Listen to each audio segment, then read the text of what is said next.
Buti na lang at konti lang ang na-ingest na depressant drugs ni Miss Castillo. Normal naman po ang kanyang vital signs, kaya no need po na ipa-confine siya. Thank you, Doc. Excuse me.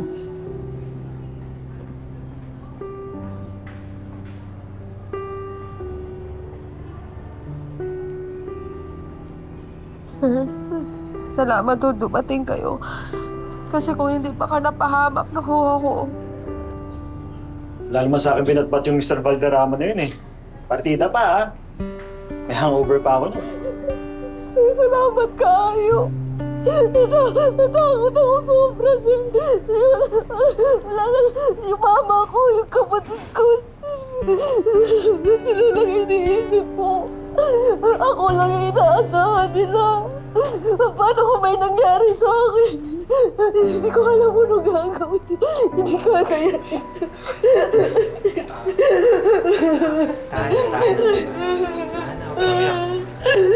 Di ba ikaw si Misa Steak?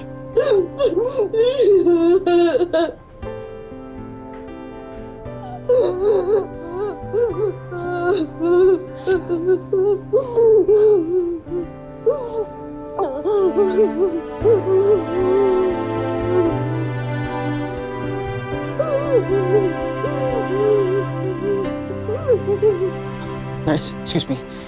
Nasaan yung pasyente si Marjorie Castillo? Marjorie Castillo?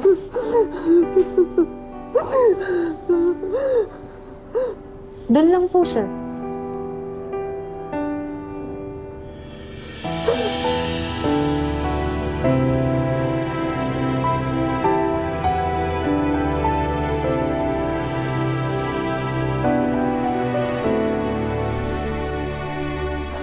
Sorry po, sir. Sorry.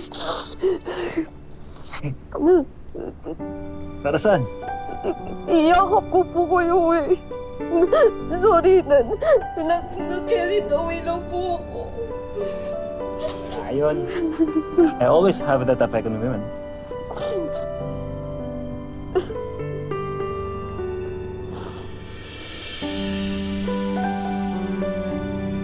Thank you ho, Sir Paulo. Thank you, sir. You're welcome.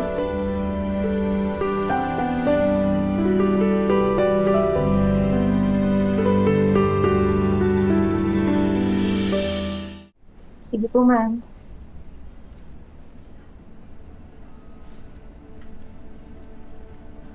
We're good to go. Hatid na kita. Salamat po, Sir Paulo, pero hindi na po. Kaya ko na po sarili ko. Paolo na lang. And it's the least I could do for you after everything happened. Kahit pa paano naman gentleman pa rin naman ako. Baka kasi makita kayo ni Mama, sir. Paulo, sigurado akong magtataka yun. Magtatanong yun at ayokong malaman nilang tungkol dito. Ayokong mag-alala sila sa akin.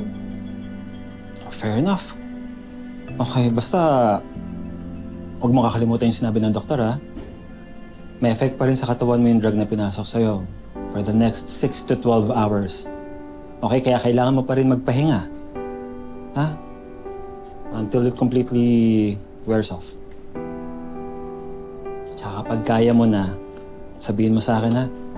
Sasamahan kita mag-file ng complaint kay Mr. Valderrama. Hindi na po. Ayoko nang dagdagan yung problema niyo at yung gastos niyo sa akin. Ang dami niyo na pong iniisip. Tsaka malaking tao yung babanggain ko kung sakali. Sige. Ikaw ang bahala. Remember this, okay? I always got your back. At sisiguraduhin ko na hindi na kami makipag-business deal pa dyan kay Mr. Valderrama. Nakakaasa ka? Thank you, Paolo. You're welcome. Huwag ka nang iiyak si Miss Astig ka, di ba?